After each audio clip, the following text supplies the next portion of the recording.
Okay, so hi everyone, welcome to our another session of the Inclusion Summit 2023. We're on day 2 and it's going really well. I'm super excited by how many people we've got on the live stream right now. The numbers are a bit insane. And I'm going to be moderating this session and introduce Akshayee Shetty, who is a neurodivergent individual who founded Ayathi Trust. Am I saying that correctly? Yes, you are. Good. Okay. To serve the neurodivergent community with the support of employed below poverty line artists from the rural areas and other neurodivergents, she built an organization that is truly unique, inclusive, and diverse. The Autism Life Academy, under the Ayathi Trust, is the first and only autism-specific school to impart education through play, with autism-specific lesson plans delivered with interactive smartboards in curated environments, all while using research-based experimental and sensory teaching methods, which sounds like heaven. I wish my school had been like that. I would have learned a lot more. They are also the first arts college in India to ensure artistic excellence through the autism-specific BFA program, which is a strengths-based curricula designed along the autistic community in sense kaleidoscopes. I am all about sense-based, yes. Strengths-based, also sense-based. Through their Neurosing program, they ensure artistic, emotional, financial, and livelihood independence or semi-independence for autistic artists while assisting with the creation of artwork, branding, and community building to support their artists in achieving their full potential. Akshayee was awarded a full scholarship by the Scotland Scholarships Programme in 2005 to practice in Glasgow and is a TEDx BMSCE speaker.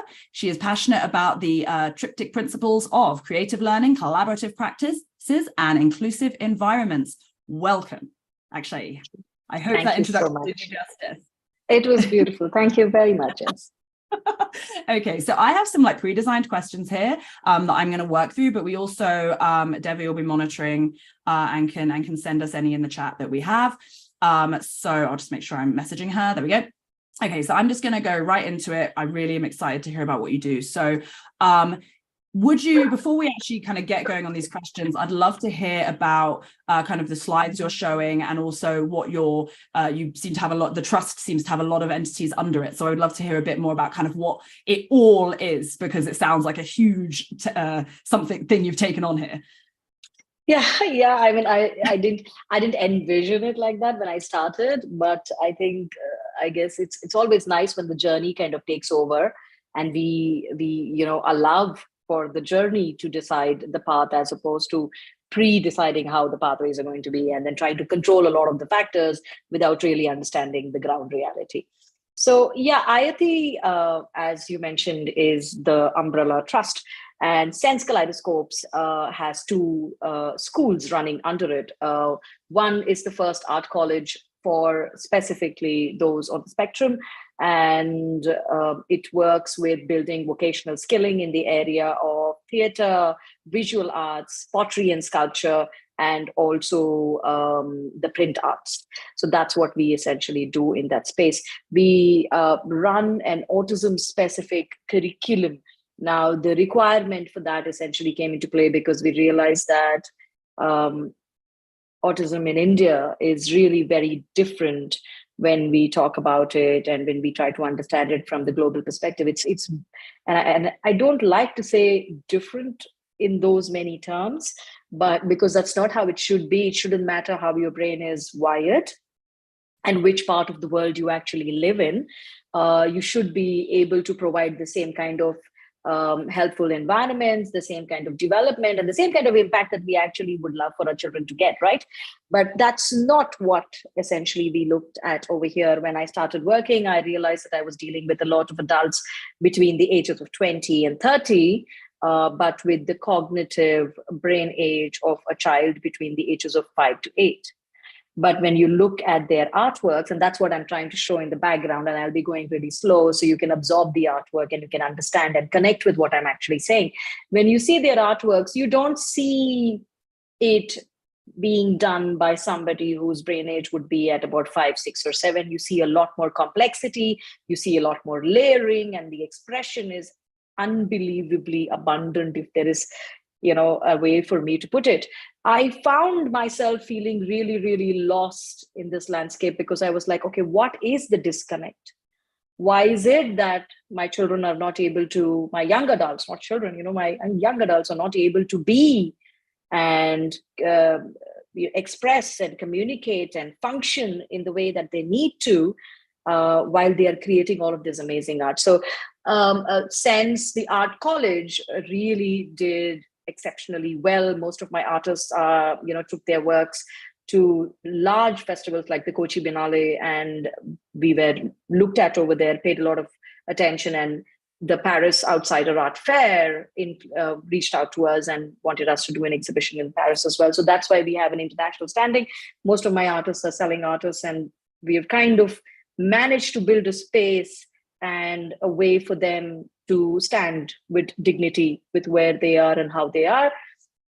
But for me, I was spending a lot of sleepless nights thinking, why do we have this disconnect? Why is it that we haven't created environments that could do better? So the school came into play. So it's a bit of a backward journey, as you can see.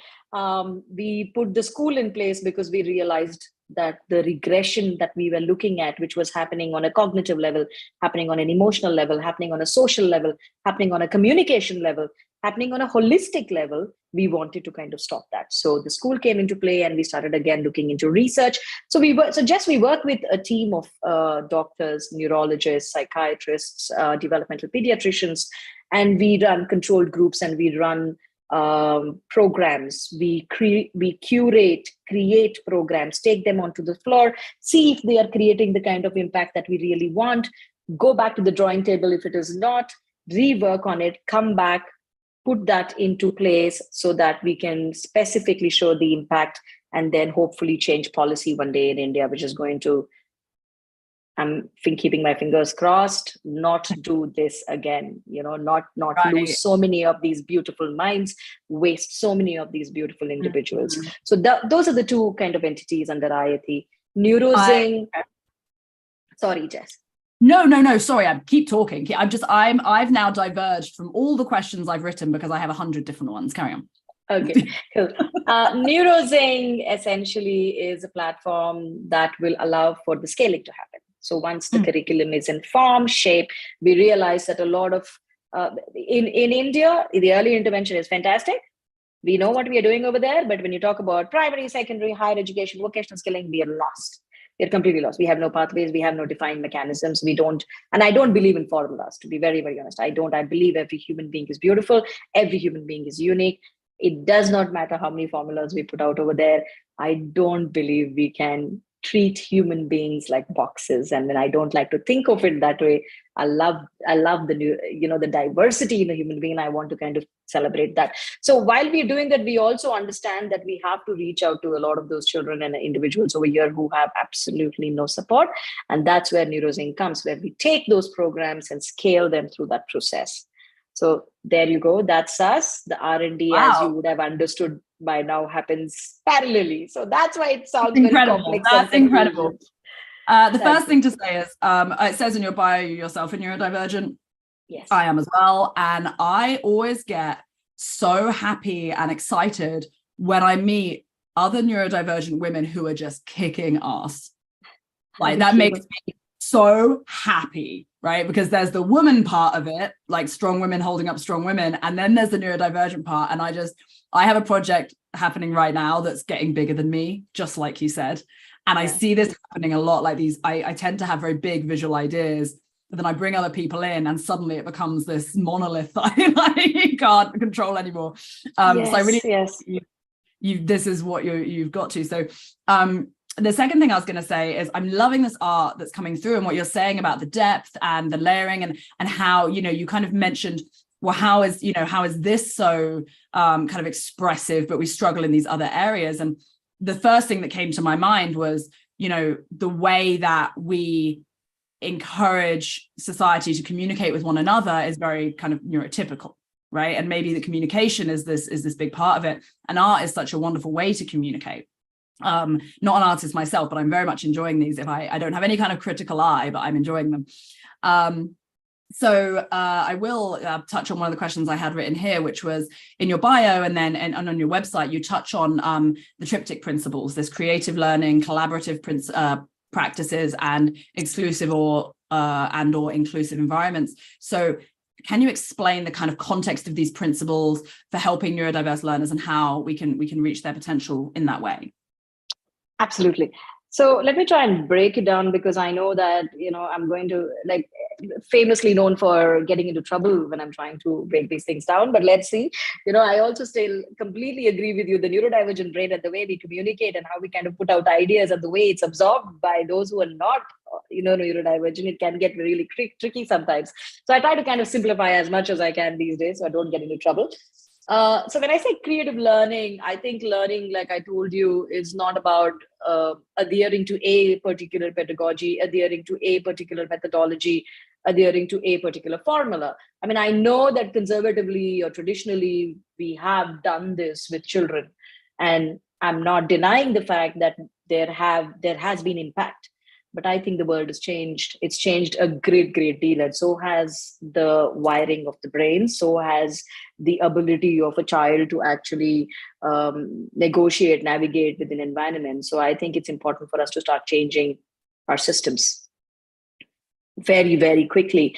And that's something that I believe is not happening to the way that it needs to happen. Whenever we talk about learning, then I get really, I do struggle, because when I say creative learning, my intention is to say, how do you open up the entire mass to absorb?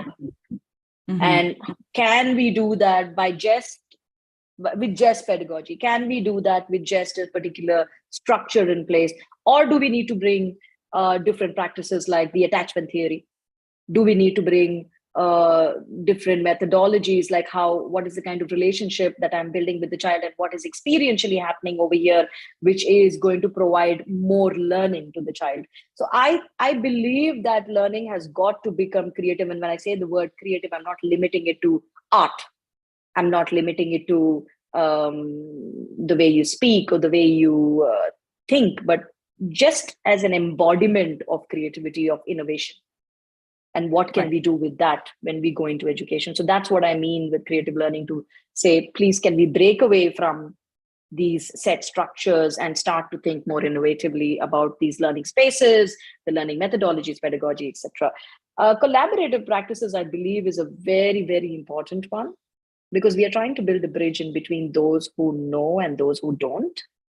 Neurodivergents understand what we are going through. Our lived experiences are definitely more capable and more sustainable in us trying to exemplify what we need, but not so much in the mind of the neurotypical who does not experience it. But collaboration is key. Otherwise, we are going to be fighting this divide, and we are going to be on that side, but they're going to be on this side, and it's not really helpful. So I think that also trying to bring people together and getting them to find common grounds, ground themselves into that and try and find solutions. That's a huge ask. Like I told you, I work with doctors, and they come from a different kind of thinking about how the neurodivergent mind should be tackled. We understand what conservatively has been happening. We know traditionally how the neurodivergent brain has been looked at by the medical theory. Now we have the social theory and the medical theory, and how are we going to bring them together? Collaboration is going to be absolutely key. So that's what I talk about. The third one is exclusive or inclusive environments, because I don't want to fall into this bandwagon of, okay, I'm about inclusivity, I'm about this. I sometimes think that it can really do more damage than good. I just believe what works for the individual. If it's exclusivity, then that's what works for the individual. If it's inclusivity, then that's what works for the individual. Are we, as human beings who call ourselves as support systems, conscious enough, aware enough to understand that need of that child and then do things accordingly? That is more important for me. And that is what I try to break down for you in these triptych principles. I hope it comes across. Yeah, no, it definitely does. I think there is a good point, obviously, to be made about like the inclusion versus exclusion kind of narrative. But in a sense, isn't the most inclusive thing we can do to allow the child to choose which one? So I think, I can see where that language or that kind of directive could be kind of, scorned. But I think I see it, right? I see that there's this, you allow the child to make that decision. with the appropriate, guidance, right? Yes. And yeah, no, I completely agree. That's really interesting. I'm really enjoying listening to you explain it. I've been getting really excited about it, so now I've picked up my fidgets and I'm distracting myself. It's like all the energy. So wow, yeah, okay, I have a bunch of questions now, but I would like to ask, because you obviously work in the field of like art education, right? Like art is really the kind of not output, but the kind of communication, as we were saying, like device in this teaching methods. So what inspired you to do it in art? Like what inspired you to kind of think about these approaches and these methodologies and these principles in the field of art? Like why art? Well, when I started working, I mean, it was obvious that a lot of those on the spectrum that I was working with in Glasgow and in Bangalore were naturally inclined towards the arts. We have a lot of case studies. We have a lot of stories that have been shot through, which tell us about how this brain automatically kind of goes and grasps something like that. It's much more harder in India, I'll be very honest, because over here, it's like, okay, you can't do anything else and hence you do art, which is a really weird way of looking at things. That is a what's the word? A stereotype that that's we hear that too. Yeah. So I was like, this is ridiculous. Why not? I mean, how many doctors and engineers do you need in this world? And what happens if there's nobody who's creative? I mean, when is this going to end? So for me, that was the motivation. I'm an artist myself. I mean, art has done so much for me. So it didn't make any sense. And I was like, okay, how do you make this more meaningful for people? How do you get it in their grasp? Because it's not tangible, you see. Yeah.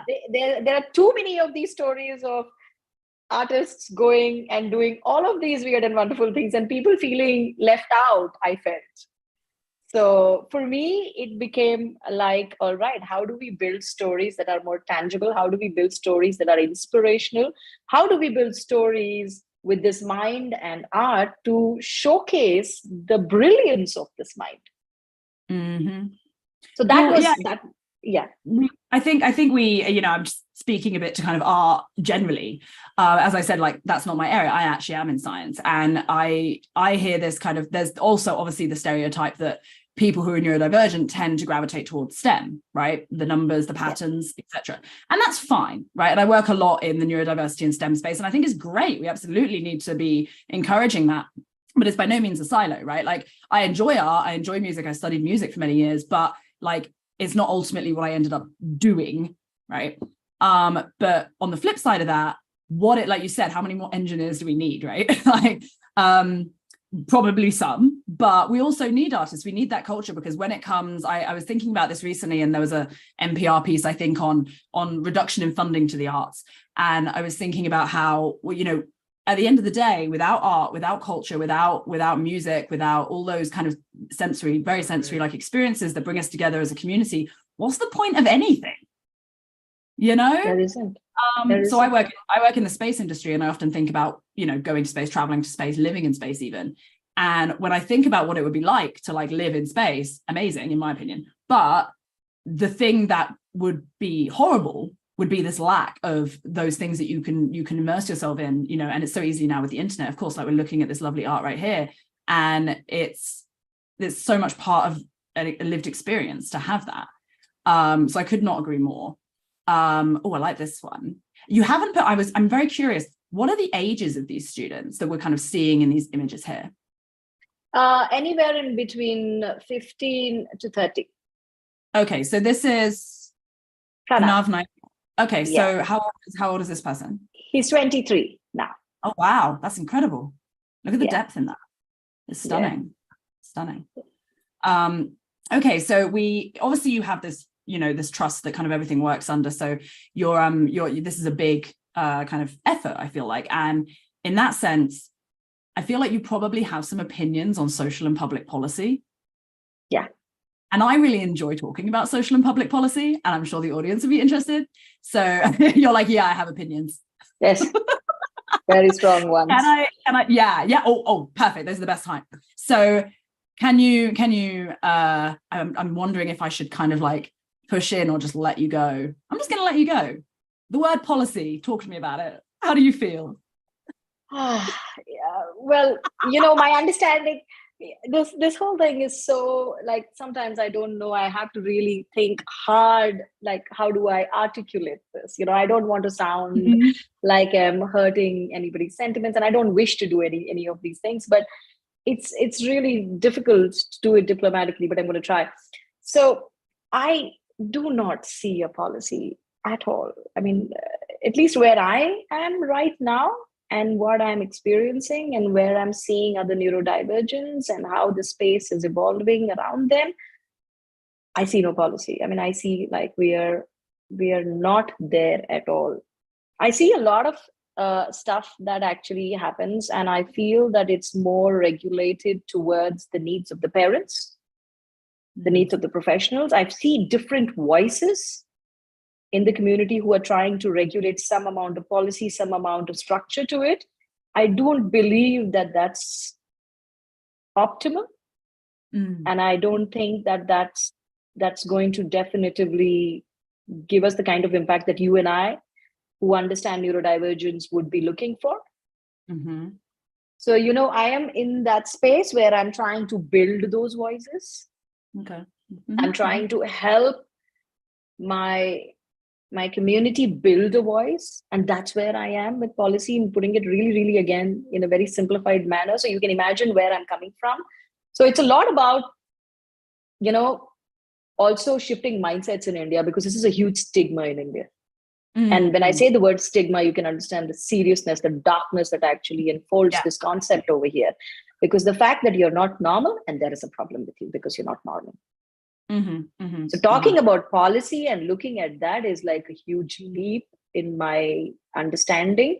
We are dealing with the base core that fundamentally you think that something is wrong with me because I'm wired differently. Right. So it's changed, like at first you have to change minds kind of thing. Yes, and we are still sitting, and even awareness is a really interesting thing, because you can create awareness and you can say all of this is okay, but when does it go into practice? When does that practice change the environment, and then you start looking at policy? Because there is a transaction, and there are transitionary steps that you need to take for these transactions to happen. I really don't believe we are there yet, and that's why my frustration with policy. While we are doing all of this work with research and everything, I know that there is a way to work to get things done, but I think we are still stuck there, Jess. We very much are in India. I see. That's interesting. So, okay, I have one maybe out there question, but I'm curious, and I'm actually not sure how I would answer this question. If you had a magic wand, like if you were in charge of all of India, and you could if you could implement one policy in this space, in the neurodivergent space, you think would best support the community, what would it be?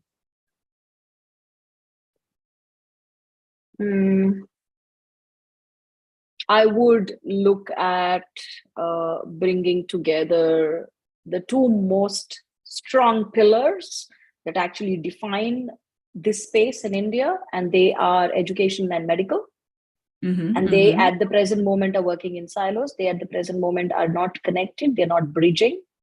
Yeah, I would say that would be my first step to ensure that policy would force these people, even if it meant force them to come together and work together, so that they understand how their misalignment can really ruin things. It's first to understand what happens when we are causing harm, because when you understand and you're conscious about what harm you're causing, is when you will stop and say, okay, now I need to see what I can stop doing to cause that harm.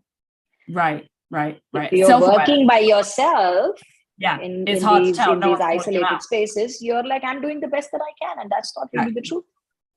And there is this, we have discussions in the US as well about this, like you said, this marriage between medical and education, which is kind of in this space is kind of like the disability or the medical model of autism versus the kind of strengths-based or social-based aspects.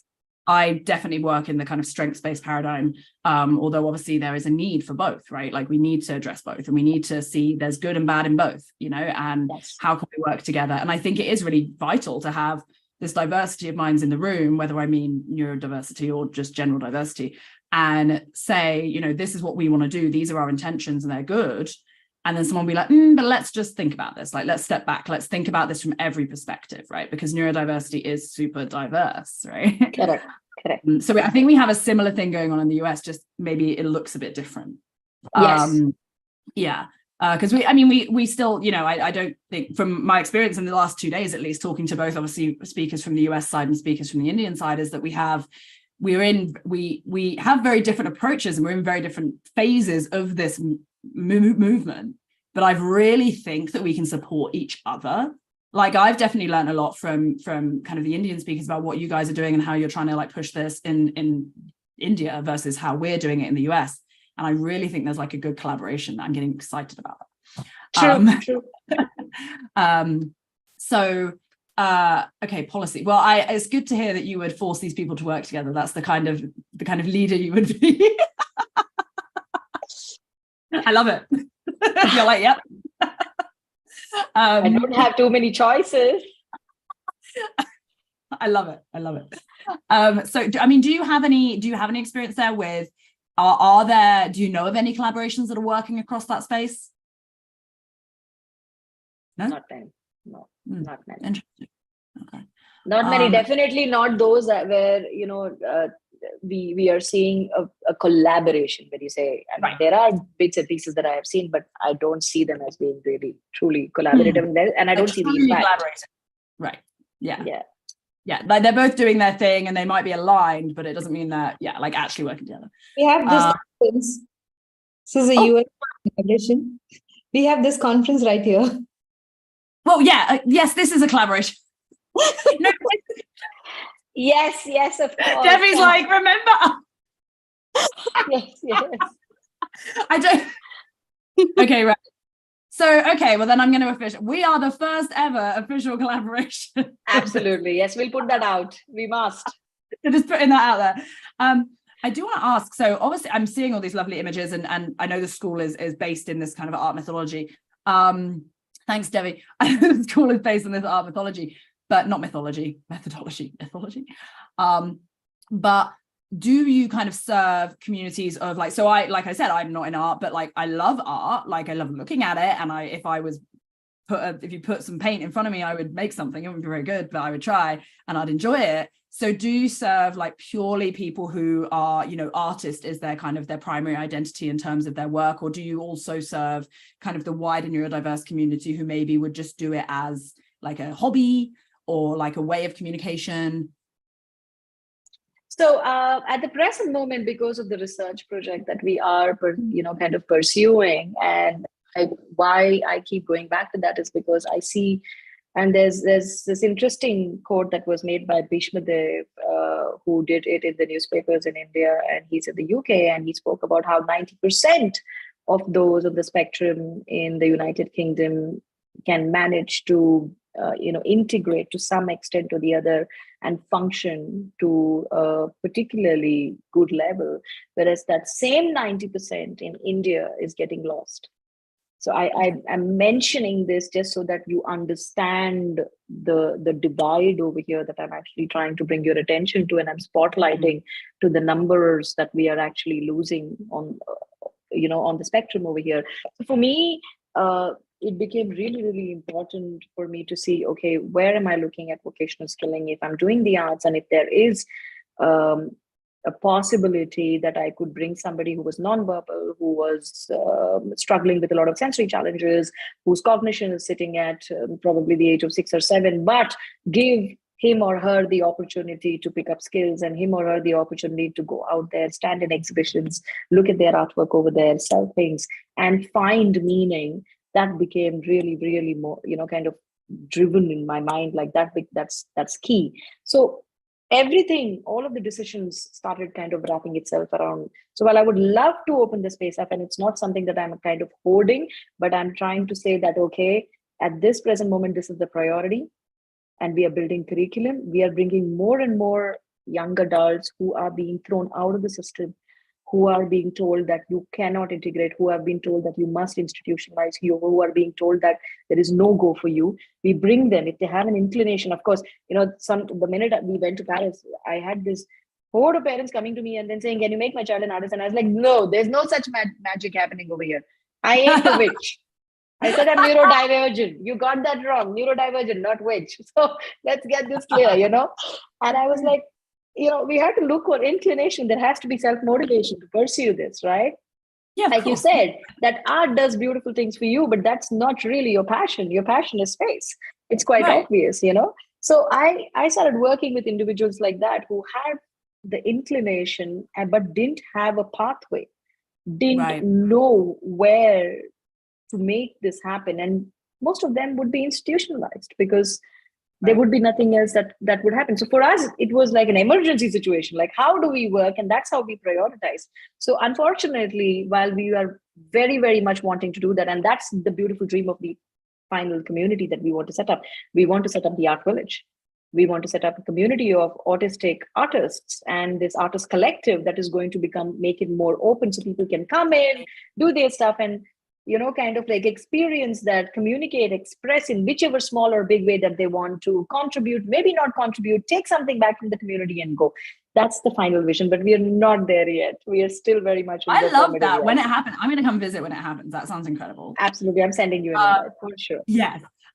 Well, we do have to close out soon, but we do have a question like that isn't mine, which I will ask you. So, and this is actually one I should have asked. This is a good one. What career paths are your students usually on or end up in?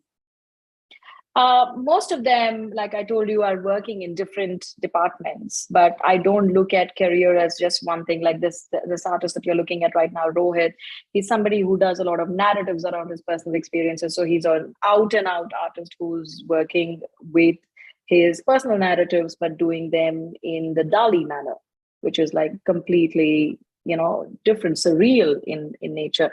While we have that, he also does music. So I try to build vocational skilling in how it would be for you or me. I mean, we all don't do just one thing, right? We do multiple things, and that's how we balance it out. So while they have this primary thing of being an artist and they work with different arts, he also does theater. We do all of these small things because we want to integrate different styles, different thought patterns, different formats of working and thinking. That's how we actually look at it. Does that answer the question, or have I just... That answers the question perfectly. And so I'm just quickly, we're going to have to close out. I love these artworks though.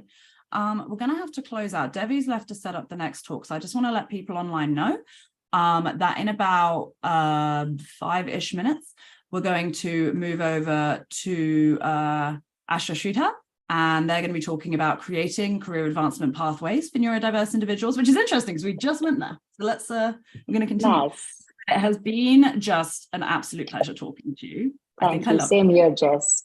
I want to visit one day.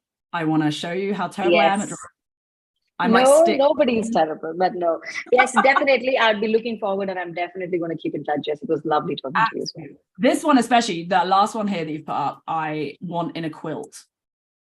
Yes, I think it'll look really nice. I'll bet. Yeah, we are going to do products very soon. So yes, we'll take that was one of the questions on my list I didn't get to. Is I did some textiles in college, and that was a part of it I really did enjoy. And I was just curious as to if you kind of in that space at all, like if you do any kind of textile. Neurozing does that. It moves our products into merchandise. Yes. Yeah. Whether that's textile art or like products. Yeah, it doesn't matter. For us, it's revenue generation through different ways. So we go out and we work with larger industries, like bigger names, brands, and then we take the artworks and then we say, okay, what are the possibilities? Because we're looking at the artist earning as much as possible and sustaining. Yeah. Yes. You've also got to sustain the trust, right? Like you've got to sustain the business. So yeah, so I imagine that's a tightrope. Although it's wonderful to hear that you're like selling the artwork of the artists, that these neurodivergent people are actually being able to become financially independent, right? Which is a big step. Yes. So that's amazing to hear. Thank you so much, and I hope you have a wonderful rest of your day. You too. Stay in touch. It's been a pleasure. Thank you.